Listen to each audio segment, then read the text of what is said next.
주영진의 뉴스 직격 다시 돌아왔습니다. 주영진의 뉴스 직격 스튜디오에 한 분 들어와 계시는 것 유튜브로 보시는 분들 아마 이미 보셨을 겁니다. 양향자 국민의힘 공동선거대책위원장 나오셨습니다. 어서 오십시오. 네, 반갑습니다. 예. 오랜만이죠. 예, 오랜만에 네. 뵙습니다. 뉴스 네. 브리핑에 출연하셨을 때 인터뷰하고. 네. 예. 네. 요즘 바쁘시죠? 네, 많이 바쁩니다. 예. 이제 6일 이제 예. 엿새밖에 안 남았습니다. 예. 네. 어디 유세도 같이 다니시고. 네. 그렇습니까? 그 공동선대위원장이고 예. 제가 아직 당협을 맡고 있지 않기 때문에 거의 대부분 같이 하려고 하고 있고요. 지금 호남 공동위원장을 또 같이 맡고 있어서 내일은 또 광주를 가봐야 되지 않을까. 아.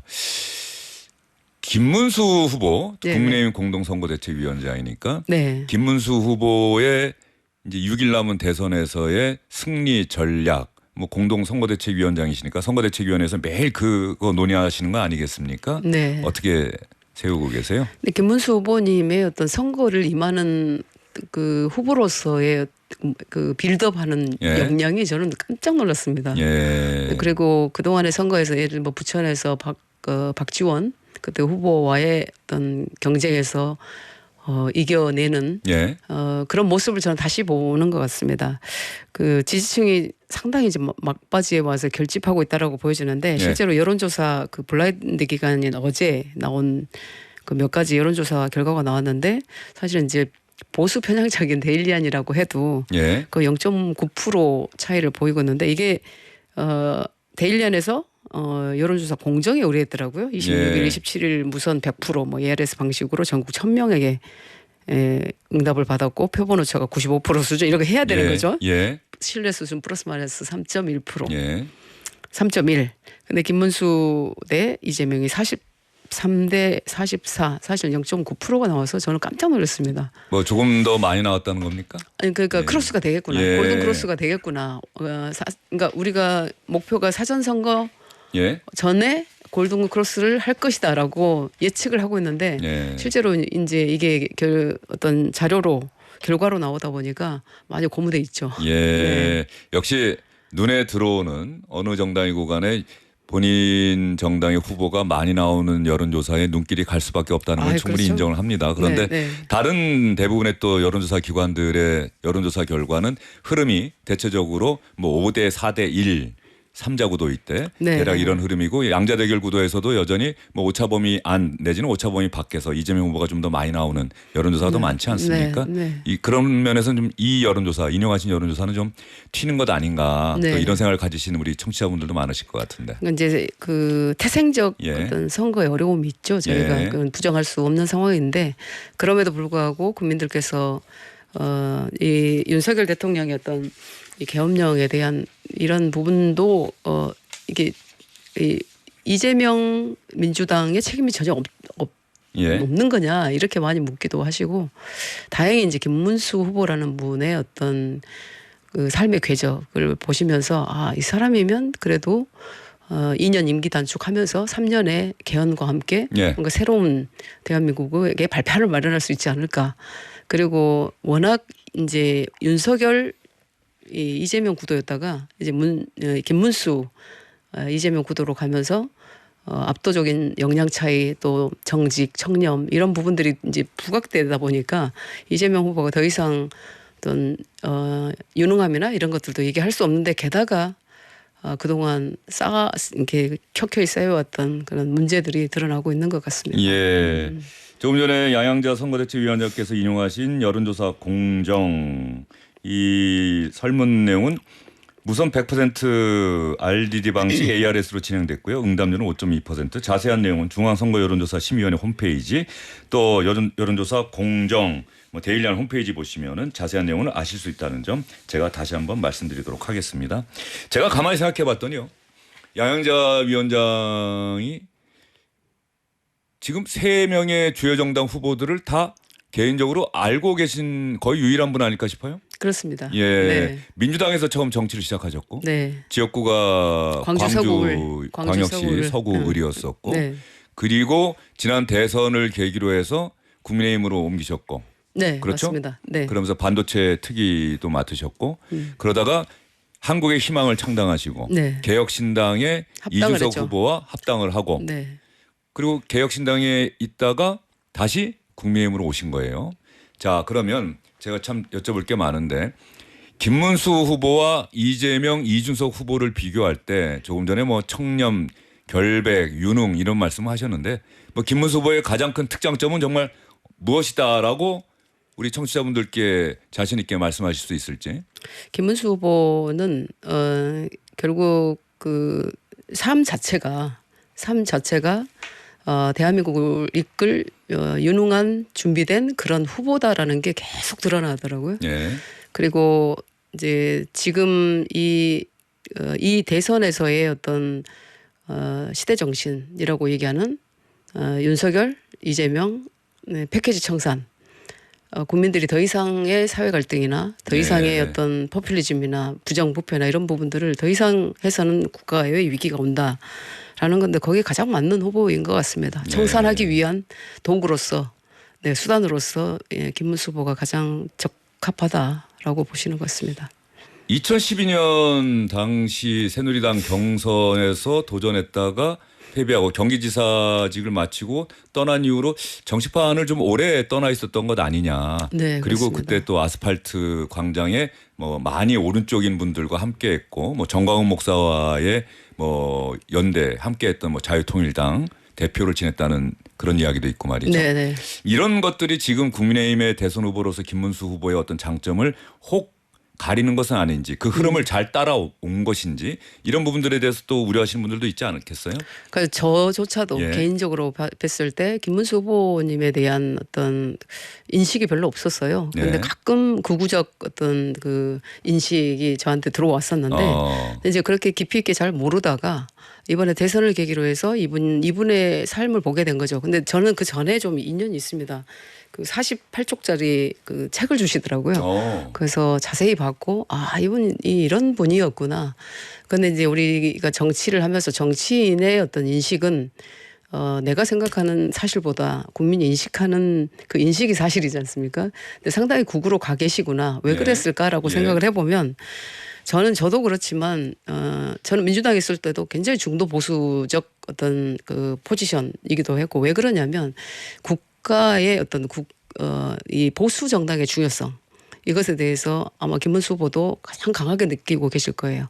근데 이제 당신께서 민주화 운동도 하시고 노동 운동도 하시면서 굉장히 좌쪽에 계셨는데 이게 이제 말씀으로는 공부를 하셨다 그러고 공부를 해보니 이승만의 어떤 대한민국에 대한 어떤 그분의 업적, 그다음에 박정희 대통령의 어떤 국가를 반열에 올려놓은 그런 업적을 이렇게 공부하시면서 내가 있었던 그 민주화 투사로서의 그게 다가 아니구나.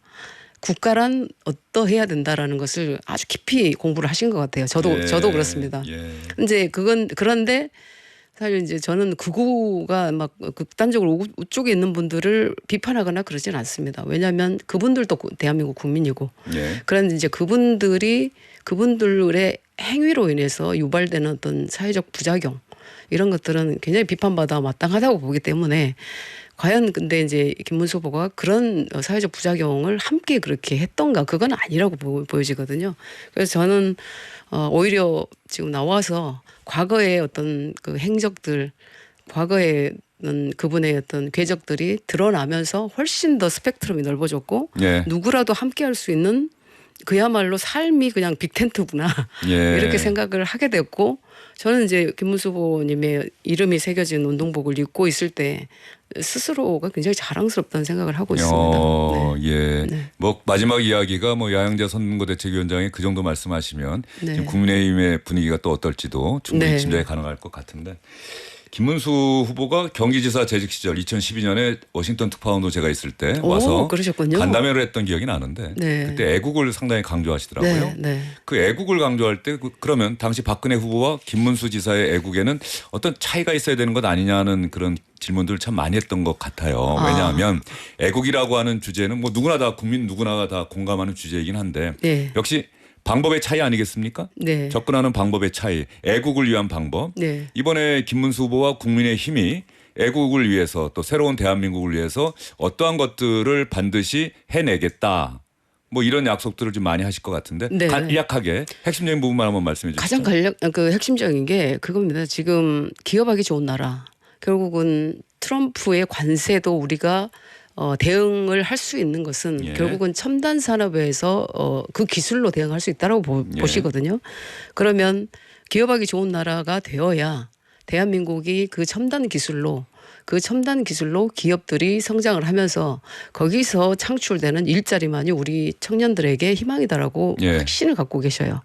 왜 그러냐면 뭐 아시다시피 자영업자 지금 소상공인들 얼마나 어렵습니까? 70% 이상이 뭐 소득 신고를 제로로 했다라는 그런 뭐 이야기도 있고 한데, 근데 이제 이분이 경기도지사 시절에 하셨던 그런 모든 일들이 확고하게 이런 그 국가를 강하게 하고 기업을 지원하는 것이 가장 빠른 방법이다라고 예. 생각을 하시는 것 같더라고요. 예. 그리고 저도 옆에서 계속 조언을 드리는 게 뭐냐면 우리가 뭐 친미냐 친중이냐를 얘기를 많이 합니다.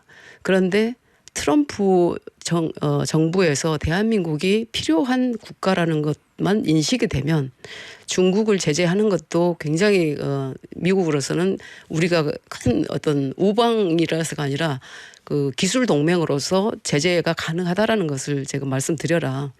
근데 그랬기 때문에 이분이 첨단 산업을 굉장히 중요하게 보고 특히 과학기술 대통령이 되겠다. 또 과학기술 부총리를 제를 두겠다. 이런 부분이 저는 저하고 매우 맞습니다. 예, 뭐 야영자 위원장이 적임자시겠네요. 그래서 저는 이제 국가라고 하는 이 국가 우리 대한민국의 상황을 보면 지정학적으로도 그다음에 기술적 기정학적으로도 그다음에 자원도 부족한 자정학적으로도 굉장히 위기인 나라이기 때문에 네. 결국은 우리는 사람과 기술밖에 없거든요. 네. 근데 그 기술을 제대로 키울 수 있는 주체가 누구냐? 결국은 기업이에요. 그것도 대기업이죠. 근데 그런 대기업이 세계 무대에 나가서 세계를 주도하는 그런 기술의 어떤 그 주도권을 가져야 대한민국일 수가 있거든요. 예, 네. 기업하기 좋은 나라 그렇습니다. 꼭 만들겠다. 네, 네. 자, 그러면 이재명 민주당 후보와 이준석 개혁신당 후보에 대해서 양양자 위원장은 개인적으로도 잘 알고 계시고 어떤 평가를 하고 계십니까? 이재명 후보의 이제 공약들을 보면 이제 정책이라고 내놓는 네. 사안들을 보면 저는 물론 이제 기업을 뭐 친기업 쪽으로 가겠다, 중도 보수다, 우리가 보수다 네. 하면서 이렇게 얘기를 하시지만 실제로 저도 민주당에 있었지만 그 안에서의 정체성 충돌이 우선 일어납니다. 내가 기업을 위한 법안을 마련한다고 해도 노동적으로 볼지 않을 수가 네. 없고 그렇기 때문에 내부에서의 충돌이 결국은 사회적 분쟁으로 또 나올 것이기 때문에 그건 안 된다라는 예. 거고 결국은 이제 보수와 진보의 역할은 보수는 약간 국제적, 진보는 약간 국내적, 그러니까 사회적 약자를 보듬는 어떤 분배와 어떤 공정, 예. 이쪽은 성장과 어떤 혁신 이런 쪽이지 않습니까? 근데 이재명 후보가 얘기하는 그 예를 들면 AI를 뭐 이렇게 성장시키겠다 AI 산업을. 근데 에너지 정책하고 완전히 충돌나거든요.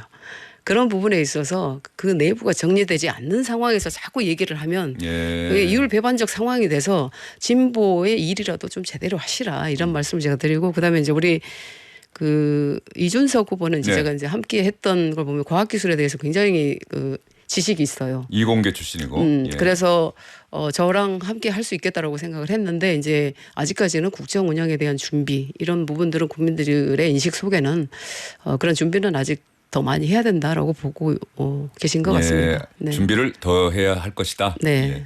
이준석 후보 이야기가 나왔으니까 어제 마지막 TV 토론에서 여성의 신체 부위를 언급한 발언 이것 때문에 성폭력적 발언이다, 여성 혐오 발언이다. 민주당에서는 의원직 사퇴, 제명 이야기까지 나오고 있고 네. 고소고발도 잇따르고 있다고 합니다. 이준석 후보가 사과하면서도 정제해서 표현한 것이다라고 오늘 이야기를 했는데 양양자 위원장의 평가는 어떻습니까?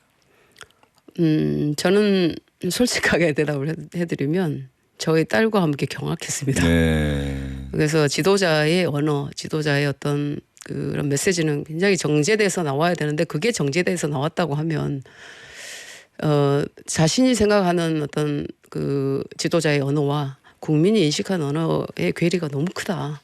그래서 국민들 특히 이제 20, 30대 여성들의 분노가 굉장히 이제 게이지가 올라가는데 거기에 대해서도 내가 옳다라고 해버리면 예. 그건 지도자의 면모가 아닌 거죠. 저는. 예. 네.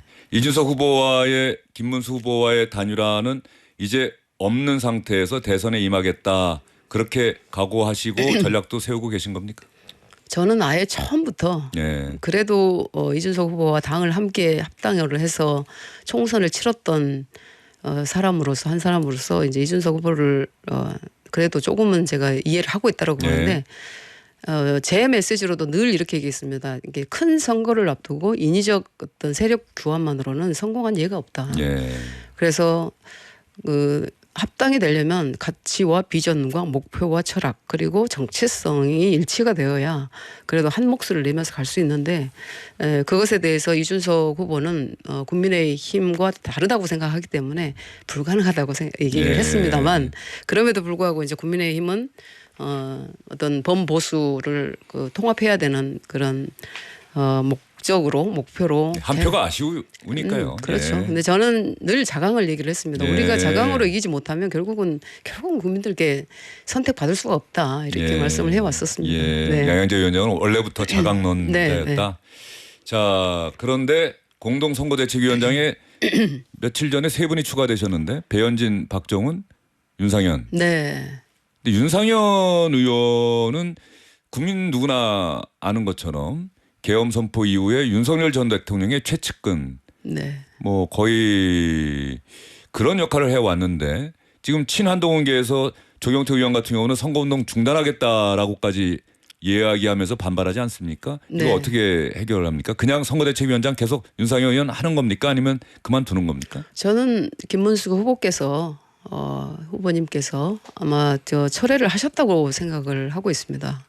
그 무슨 얘기입니까? 그러니까 그러니까 임명 철회를 하셨다라고 저는 인식을 하고 있는데 예. 아직까지 그게 이제 공식적으로 예, 발표가 안 된 것 같은데요. 네, 네. 예. 그래서 철회하실 분인데라는 생각을 예. 하고 있는데요. 저도 과연 이게 이제 제가 개인 윤상현 의원님을 제가 비판하거나 그럴 계제는 아니지만 예. 그래도 하필이면 이 시기에 임명을 왜 하셨을까? 과연 당에 이로운 건가? 윤상현 개인에 이로운 건가라고 저도 짧게 이렇게 글을 올렸습니다만 적절하지 않다라고 봅니다. 그래서 예. 지금이라도 김문수 후보님의 어떤 그 메시지가 나와야 되지 않을까라고 생각을 하고 있습니다. 어제 오늘 선거대책위원회가 있었을 텐데 윤상현 의원이 뭐 참석을 했습니까? 아니요, 안 했습니다. 예. 내일 있을 예정인데. 내일이요. 네, 내일 예. 있을 예정인데 이제 참석을 하실지 안 하실지는 모르겠습니다만 두고 봐야 되겠죠. 예, 참석한다면은 양양자 위원장은 뭐라고 얘기하실 겁니까? 아마 참석 안 하실 겁니다. 예. 이런 상황에서 네네. 예, 그만둘 걸로 예상한다. 네. 김문수 후보가 그렇게 결정할 것이다. 네. 한번 봐야겠네요. 예, 알겠습니다.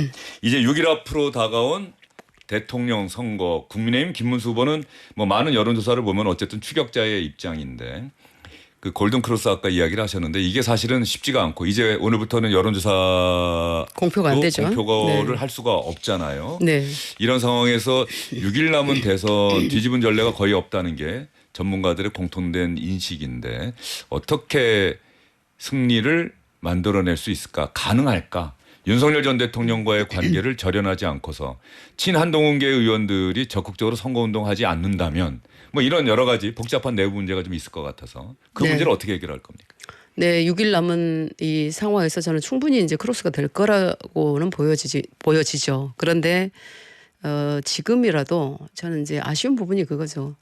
이 선거의 태생 자체가 계엄령에 의한 내란으로 인식되어지는 예. 이 대통령의 탄핵에 의해서 치루어지는 선거이기 때문에 처음부터 결연을 딱 하고 시작을 해야 그래도 국민들께서 보수 정당의 괴멸을 우리가 막아야 되지 않겠냐라는 그런 응원을 해 주실 것 같은데 그게 지지부지하게 오다 보니까 상당히 어렵겠다. 그러나 저는 지금이라도 그런 메시지가 나와야 된다.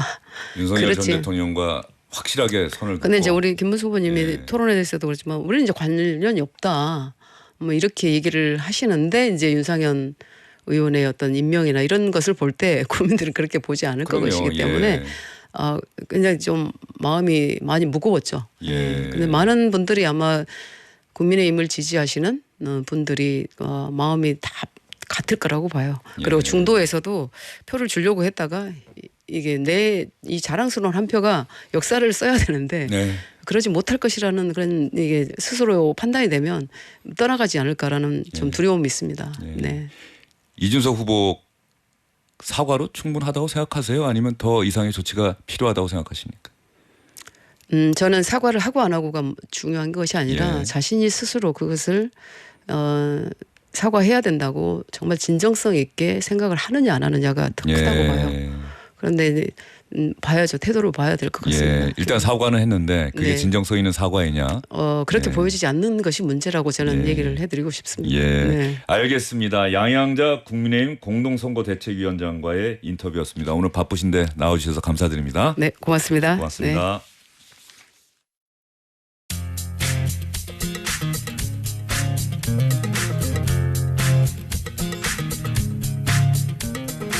여러분은 지금 주영진 앵커가 진행하는 뉴스 직격을 청취하고 계십니다. 뉴스 직격은 청취자 여러분을 향해 언제나 열려 있습니다. 100원의 정보 이용료가 부과되는 유료 문자 샵 1035, 인터넷 라디오 고릴라 게시판과 유튜브 채팅창을 이용해 다양한 의견 보내주세요. SBS 러브 FM 주영진의 뉴스 직격.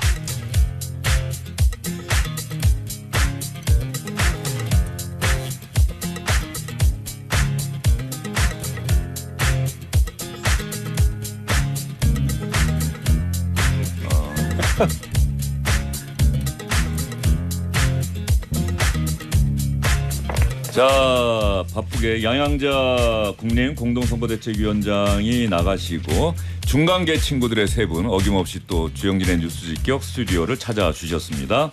김수민 시사평론가, 조국혁신당의 윤재관 대변인, 개혁신당의 김철근 사무총장 나오셨습니다. 어서 오십시오. 네, 안녕하십니까. 예. 김철근 사무총장에게 먼저 질문을 안 할 수가 없는 상황이네요. 네. 어제 마지막 TV 토론에서 이준석 후보의 발언 지금 많은 비판을 받고 있는데 네. 이준석 후보가 뭐 이 발언에 대해서 사과했어요. 네. 근데 이 발언을 사과했다라고 하는 것은 잘못됐다라는 것을 인정한다라고 받아들여지는 건 아니겠습니까? 맞습니다. 뭐 그 이상의 조치나 행동 같은 게 혹시 있습니까?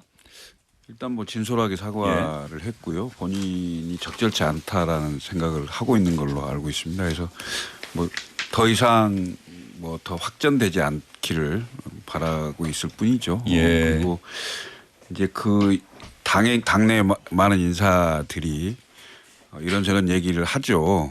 뭐라고 하냐면 이제 뭐 왜 그랬는지 이유도 얘기도 하고 예. 또 뭐 그게 나오게 된 사연이나 이런 얘기도 하고 하는데요.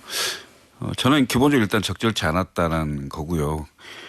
그리고 이제 이것이 있는 이후에 네. 그 민주당이나 이런 쪽에서 특히 이제 이재명 후보나 이런 분들이 물론 뭐 이 건에 대해서 이재명 후보가 그 이준석 후보에게 할 말인가 이건 좀 한 번 더 새겨볼 대목이다. 이 예. 말씀을 꼭 드리고 싶어요. 예. 네. 뭐 이준석 후보가 발언에 대한 책임을 지고 뭐 후보직에서 물러난다거나 그런 일은 없습니까? 그런 일은 없을 겁니다. 그런 일은 없을 겁니다. 예, 그런 일은 없을 것이다. 예.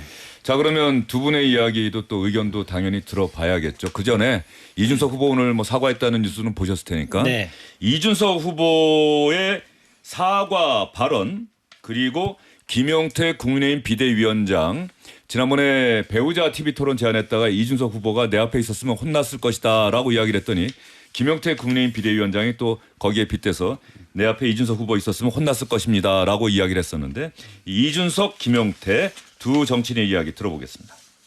저는 사실 구체적인 사례보다도 어떤 상황을 가정해서 만약에 이런 상황에 대해서 민주노동당과 민주당의 입장은 어떻냐라는 것을 질문했는데 두 후보님께서 답변을 하기를 꺼려하셨습니다. 저는 그것이 민주진보 진영의 그런 혐오 논쟁에 대한 위선적인 태도다 이렇게 생각합니다. 그래서 저는 앞으로도 그런 위선적인 행태와는 계속 싸워나갈 것이다. 물론 그것을 보시면서 불편한 국민들이 있을 수 있다는 것은 저도 알고 있었고 그리고 그에 대해 가지고 제가 심심한 사과를 하겠습니다. 하지만 제 입장에 봤을 때는 그것은 그런 언행이 만약에 사실이라고 한다면은 그것은 충분히 검증이 필요한 사안이다 이렇게 보고 있습니다. 이준석 후보가 제 옆에 있었으면 혼났을 거란 말씀을 되돌려드리고 싶습니다. 다만 이준석 후보를 비판하기 이전에 그 발언을 먼저 했던 분들도 먼저 비판을 받아야 되는 거 아닌가에 대한 생각이 있습니다. 이준석 후보는 말씀을 인용했고 물론 그 인용을 하는 과정에서 그것이 대선 TV 토론에서 적절했는가 그리고 많은 시청자 여러분들께 국민들께 과연 적절한가에 대한 의문과 비판이 있을 수 있습니다. 다만 그 비판을 하기 이전에 그 발언을 정말 성폭력적인 발언을 한 분들에 대한 비판이 먼저야 되지 않는가에 대한 생각이 있고. 자, 두 사람의 이야기를 들었는데 특히 김용태 국민의힘 비대위원장 이야기를 들어보니까 이 이야기까지 들려진 다음에 두 분 의견을 좀 들어야겠네요. 민주당에서는 이준석 후보 상당히 강하게 비판했고 민주당의 여성 의원들은 뭐 의원직 사퇴 또 윤리 제소나 뭐 의원직 제명 뭐 이런 요구까지 나오고 있는데 민주당 의원들의 이야기까지 들려드리고 두 분의 의견을 듣도록 하겠습니다. 조승래, 김한나 두 의원의 이야기입니다. 차마 이 자리에서조차도 입에 담기 어려운 발언을 꺼내면서 저열한 언어 폭력을 행사한 것에 대해서는 이준석 후보의 그 폭력 행위에 대해서는 도저히 용납할 수가 없는 것이 아니냐. 근데 오늘 뭐 입장을 내면서 또 뻔뻔하게 얘기를 해놨더라고요. 후한무치가 곧 젊음은 아닙니다. 이준석 후보는 국민에게 오물을 투척하였습니다. 이준석 후보는 더 이상 오염물질과 다를 바 없는 저급한 언행으로 국민의 선택을 더럽히지 말고 후보직에서 사퇴하십시오. 자, 후보직 사퇴 요구까지 나왔습니다. 김한나 변호사 이야기까지 들어보셨는데요. 자, 김수민 평론가부터 한번 얘기해 보시겠습니까? 일단 뭐 이준석 후보가 사과를 한다고는 했는데 내용을 보면 크게 두 가지입니다. 진보 진영의 위선을 지적하지 않을 수 없었다. 그럼 본인의 취지는 맞다는 얘기고 그리고 최대한 순화한 표현이다라고 하는 거거든요. 그러면 그 얘기를 본인은 할 수밖에 없었다라고 하는 거고 사과한 것은 그냥 불편하신 분들이 있었다면 그 불편함에 대해서만 사과한다라는 뜻인데 이건 잘못을 인정한 사과는 분명히 아니다라고 봐야 될 것 같아요. 그리고 그게 사실 예를 들면 권영국 후보 같은 경우는 그 말이 도대체 무슨 의미인지 어떤 맥락에서 나온 건지 모르고 토론에 임했다고 하고 끝나고 나서 이제 당연히 그 말 자체는 혐오 발언인데 이준석 후보가 얘기한 것도 혐오다라고 얘기를 했거든요. 근데 이게 보면 누구나 그 정도의 말은 다 혐오라고 생각을 해요. 근데 굳이 왜 그거를 리트머스 시험지 삼아서 들고 왔을까? 오히려 이준석 후보야말로 남들이 이거 여성 혐오야라고 얘기한 거에 대해서 그게 무슨 혐오냐라고 했던 굉장히 혐오에 대한 기준이 헐거우신 분인데 누구나 봐도 혐오인 발언을 갖고 굳이 그걸 가지고 진보 진영의 위선을 폭로한다? 이거 자체가 굉장히 말이 안 된다고 봅니다. 그래서 굉장히 불필요한 질문으로 토론의 귀중한 시간들을 잡아먹기만 했고 본인도 결국에 그 오물을 상대방한테 부으려다가 본인 머리에 먼저 쏟은 것이 아닌가 이렇게 저는 요약을 합니다. 네. 윤정한 대변인 생각. 뭐 상당히 착잡하고 심각한 표정을 짓고 계신데. 아무리 정치 수준이 떨어져도 그렇죠. 20년 전에 TV 토론을 다시 한번 제가 어제 밤에 봤습니다. 수준이 20년 동안 한 발짝도 진보를 못했다는 수준 정도가 아니고 대한민국의 국격이 대추락했던 모습을 어제 보여준 거거든요. 그것도 젊은 정치인이. 정말 그 이준석이 걱정이 아니고 대한민국이 저는 걱정이었습니다. 그 대한민국을 이끌어갈 지도자라고 하는 사람들의 전 국민 앞에서 전국이 다 전파가 닿는 그런 수단을 통해서 그러한 표현과 그러한 단어 자체가 나왔다는 그 자체가 대한민국의 이 지금의 수준을 웅변하고 있는 게 아닌가 싶어서 저 역시도 다시 한번 저의 언어를 가다듬어야겠다 이런 생각이 듭니다. 두 가지 저는 생각을 했는데 이준석 후보의 발언 이후에 혹시 이것이 실수였을 것이다 생각하는 사람이 단 한 명도 없다는 것.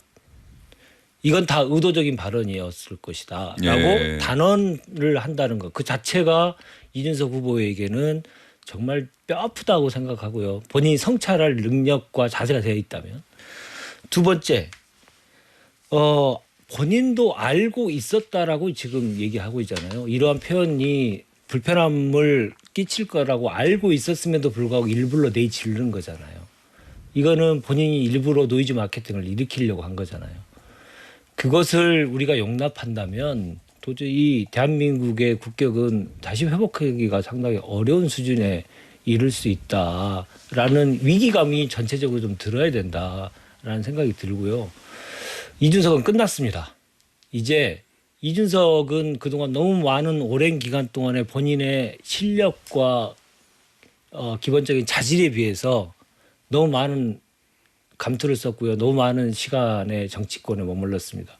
이번에 한꺼번에 다 정리가 많이 되고 있는데 윤석열, 그리고 한덕수, 그리고 이낙연, 그다음에 이준석까지 정리가 되는 그런 선거가 되지 않을까라는 생각입니다. 앞에 예. 계셔서 너무 죄송스럽습니다만은 예. 그만큼 이거는 대한민국의 큰 위기 경보음이 울린 상황이다라고 인식하시는 게 바른 인식이지 않나 생각이 듭니다. 윤재관 대변인의 발언 비판 강도가 상당히 강합니다. 김철근 사무총장 당연히 반박하실 텐데 이 이야기는 사전에 뭐 TV 토론 준비팀이나 이런 데서 논의가 됐던 겁니까? 이준석 후보가 개인적으로 알아서 한 겁니까?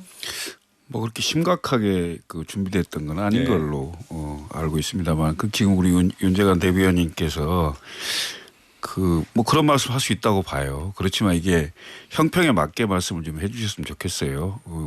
그 말의 원작자가 누군지 그리고 그 이준석 후보가 얘기한 것보다 훨씬 더 강도 높게 형수에 대한 요구를 하고 그런 분들에 대한 후보 자격은 있는지 똑같이 얘기를 해 주셔야지 지금 이준석 후보 부분만 가지고 그렇게 비판한다는 것은 온당치 않다.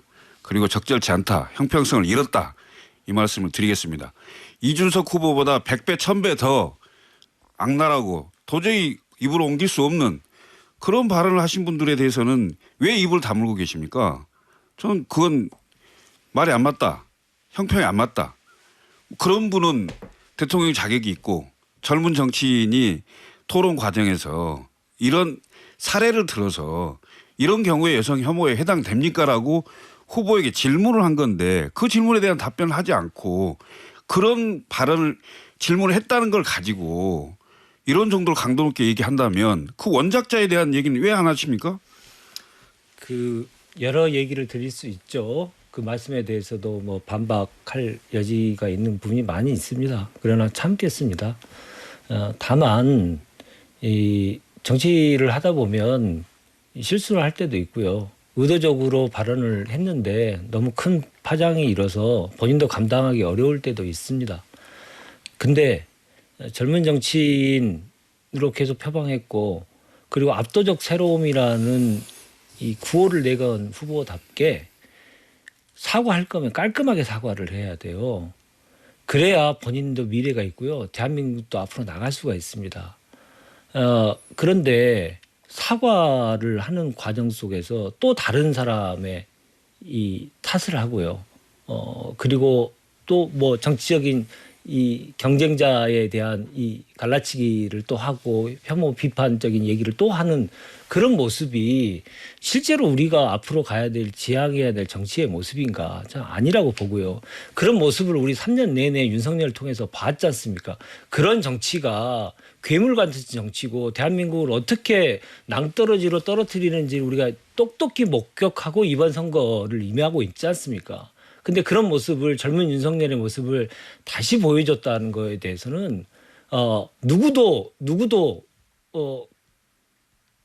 비판할 수밖에 없는 것이고요. 가장 뼈아프게 생각할 사람이 저는 이준석 후보라고 생각합니다. 거의 그렇게 얘기하고 지금 말씀하신 거에 대한 새로운 반박들 뭐 그게 사실관계에 대한 반박들은 제가 자제하도록 하겠습니다. 네. 아니요. 그때 한 말씀은 더 드리는데 오케이 다 말씀하세요. 이준석 후보가 잘했다는 얘기가 아닙니다.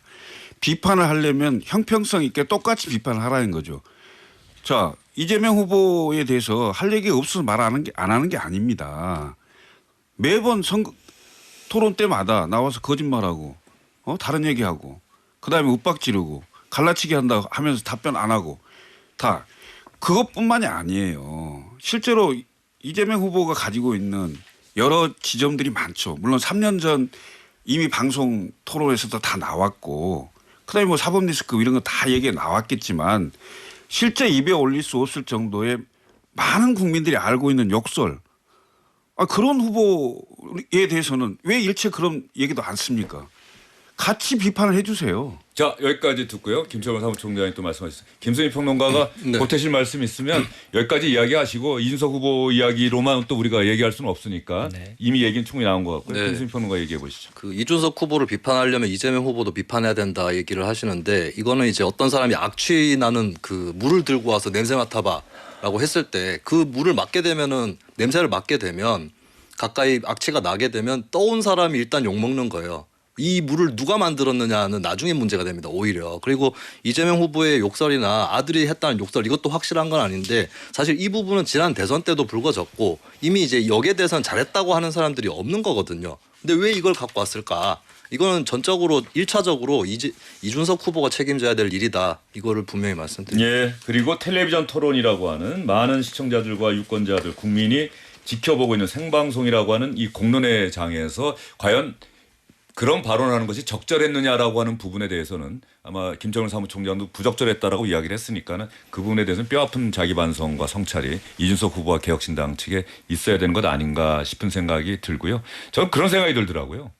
어제 TV 토론 보면서 야 정말 최고의 전략은 어제 다른 후보가 뭐라고 나한테 비판을 하고 나한테 아픈 점을 지적하더라도 나는 정치개혁과 외교 안보에 대해서만 이야기하겠습니다라고 이야기를 했다면 그 후보는 어제 거의 뭐 엄청난 지지율 상승 효과를 보지 않았을까. 그 부분이 참 안타까우면서도 왜 그렇게 하는 후보가 없었을까.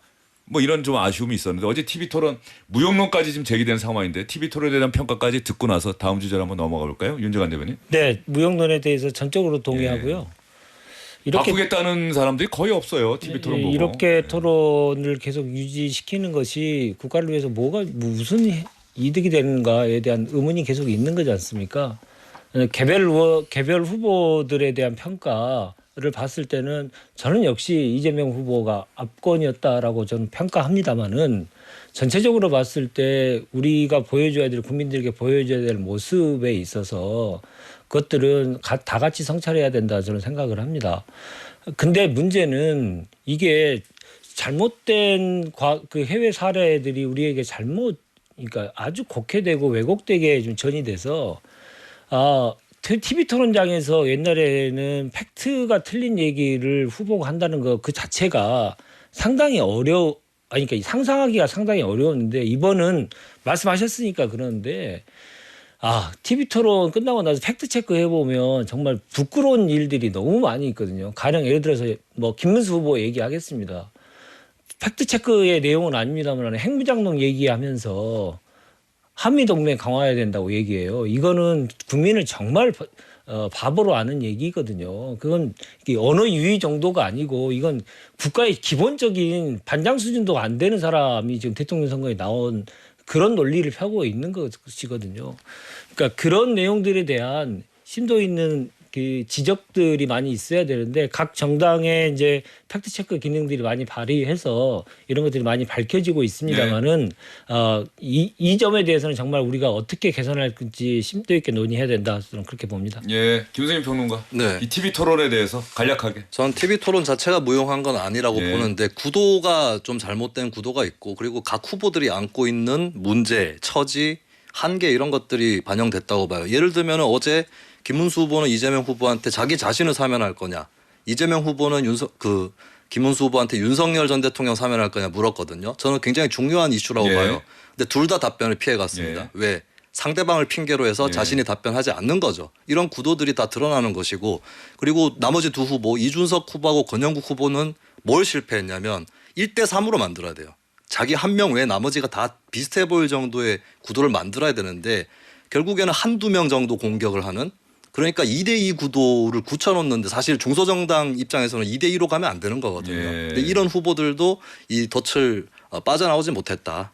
저는 그렇게 평가합니다. 김철근 사무총장 뭐 지금 개혁신당 내부에서는 뭐 상당한 그 회고 그리고 어떻게 또 이걸 돌파할 것인가는 고민이 많을 것 같은데 TV 토론 같은 경우는 어떻게 보세요? 저는 TV 토론을 해야 된다고 봅니다. 왜냐하면 그 TV 토론의 1차, 2차, 3차를 거치면서 물론 뭐 그 TV 토론을 하면서 이건 좀 문제가 있다 이런 측면도 있지만 국민들 앞에 후보가 직접 나서서 본인 입으로 이런저런 얘기도 하고 정책도 하고 그다음 상대 후보에 대한 평가도 하고 뭐 이런 지점들이 있어야 된다. 만약에 TV 토론마저 없다면 그야말로 짜여진 각본에 의해서 나오는 얘기 외에는 직접 들을 수가 없잖아요. 근데 그런 지점들은 장점으로 보이고요.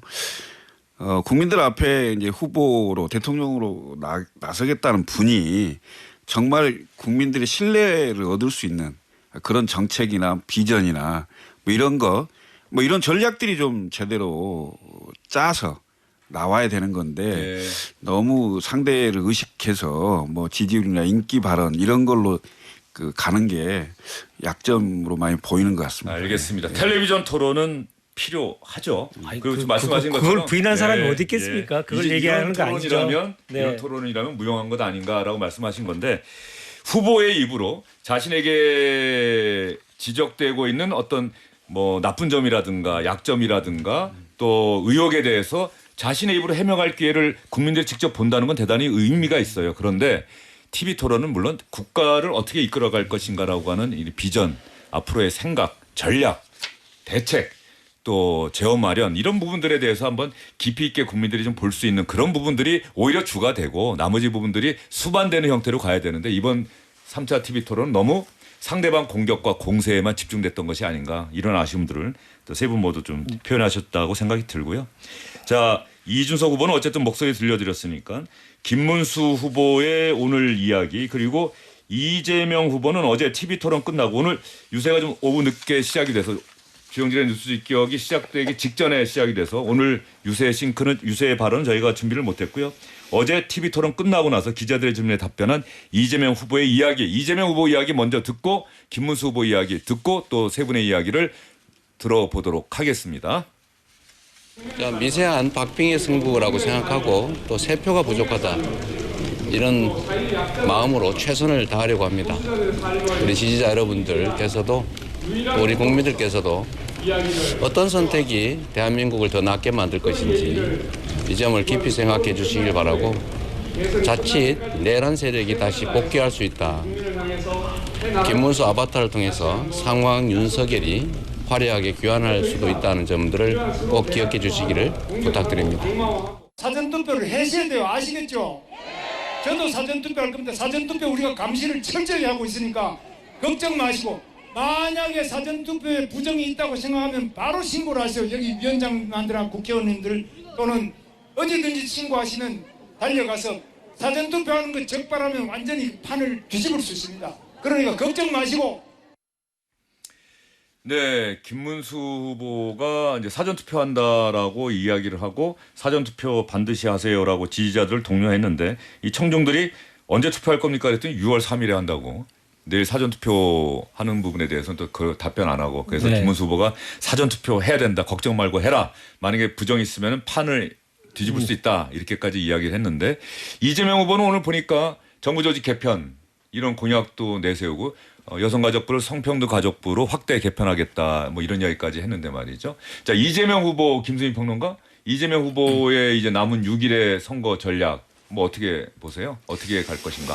일단 중요한 거는 실수를 안 하도록 하는 게 가장 중요하겠죠. 앞선 주자들이 보통 이제 실수 때문에 삐끗하는 경우들이 있고 최근에도 보니까 이제 발언을 하시다가 뭐 울산에 포항공대가 있다 이런 발언도 하고 해서 화제가 됐는데 이런 모습들을 많이 줄여야 될 겁니다. 그러면 이제 일정도 너무 무리하게 소화하지 않는 게 나을 것으로 보이고 이준석 변수가 사실 이재명 후보에게 병주고 약준 측면이 있는 것 같아요. 첫 번째는 호텔 경제학이라든지 이런 부분들은 사실 이재명 후보한테 마이너스 포인트로 작용을 했던 것으로 보이는데 근데 어제 있었던 이준석 후보 발언 때문에 이재명 후보가 좀 오히려 호재를 잡은 게 아닌가 그런 생각도 들고 오늘 마침 또 그 성평등 가족부 얘기를 꺼낸 것도 어떻게 보면 이준석 후보가 던져버린 그 젠더 문제를 이제 본인이 더 유리하게 끌고 간다 이런 차원도 남아 있는 것 같습니다. 그래서 이게 근데 사실은 뭐 이재명 후보가 잘해서 얻은 득점이라기보다 이준석 후보 때문에 잃었다가 다시 이준석 후보 때문에 따는 약간 그런 분위기로 가고 있는데 일단은 이제 남은 기간 동안 더 잘하려고 다들 후보들이 노력을 해야 되겠지만 뭐 실수를 줄여나가는 거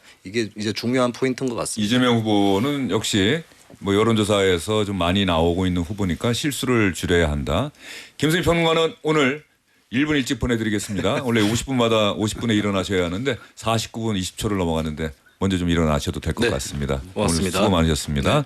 자, 윤재관 대변인 보시기에 남은 대선 6일 동안에 변수가 있다면 무엇이 있을까요?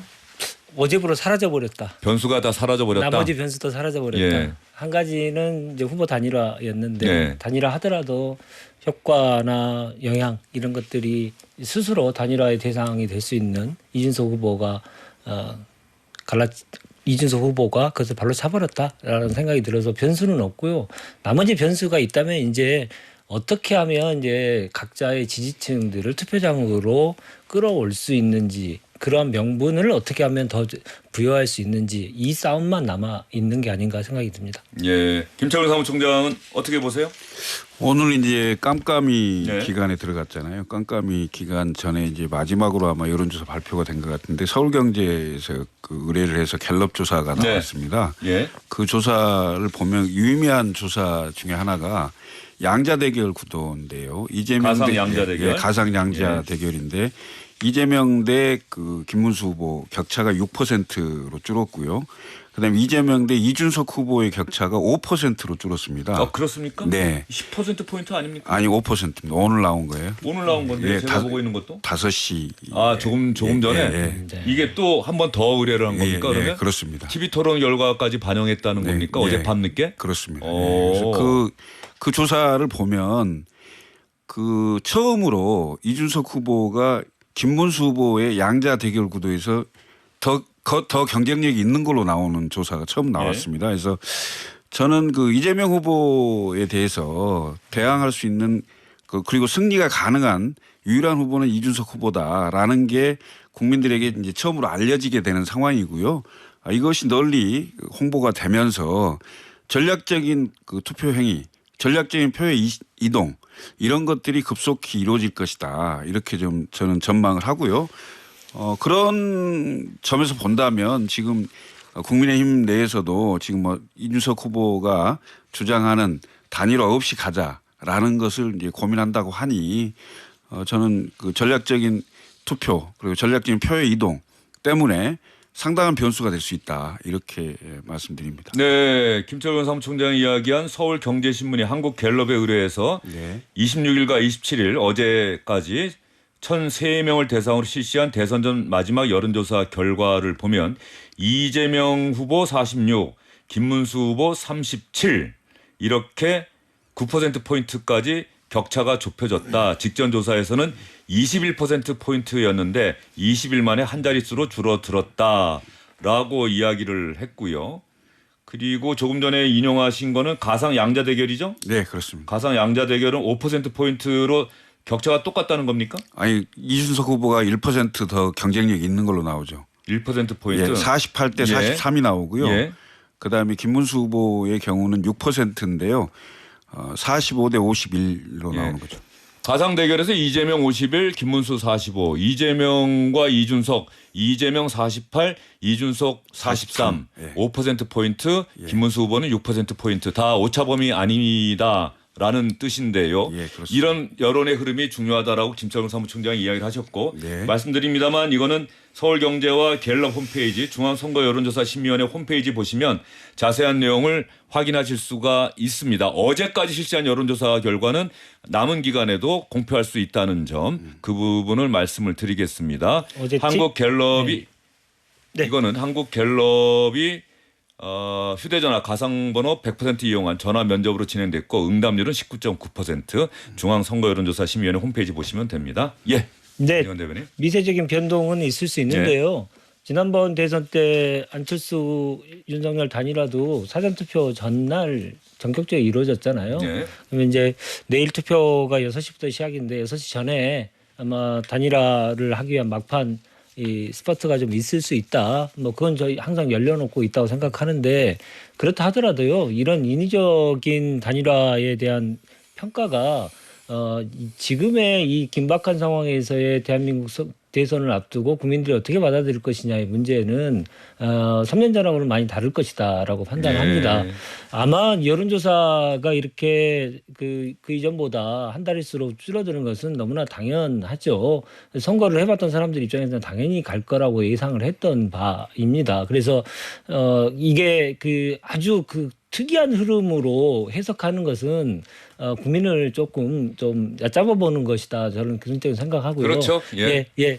투표를 앞두고 양 진영이 결집하는 것은 너무나 당연한데 그 결집의 강도 그리고 그 결집하는 과정 속에서의 그분들이 한 분 한 분들의 열성이 어떻게 다르냐 봤을 때는 이번은 압도적인 차이가 보이고 있다. 이런 말씀을 드리고 싶습니다. 김철근 사무총장 오늘 밤과 내일 새벽까지 개혁신당과 국민의힘 기자들이 상당히 뭐 취재를 열심히 할 것 같아요. 혹시 단일화하는 것 아니냐? 편히 주무셔도 될 것 같습니다. 편히 주무셔도 된다.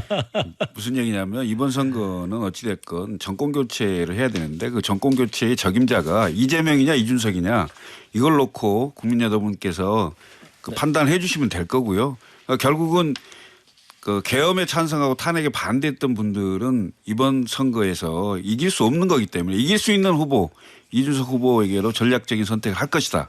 이렇게 보여집니다. 알겠습니다. 예. 두 분 네. 오늘 수고 많으셨습니다. 예, 감사합니다. 주영진의 뉴스 직격 오늘은 여기까지입니다. 고맙습니다.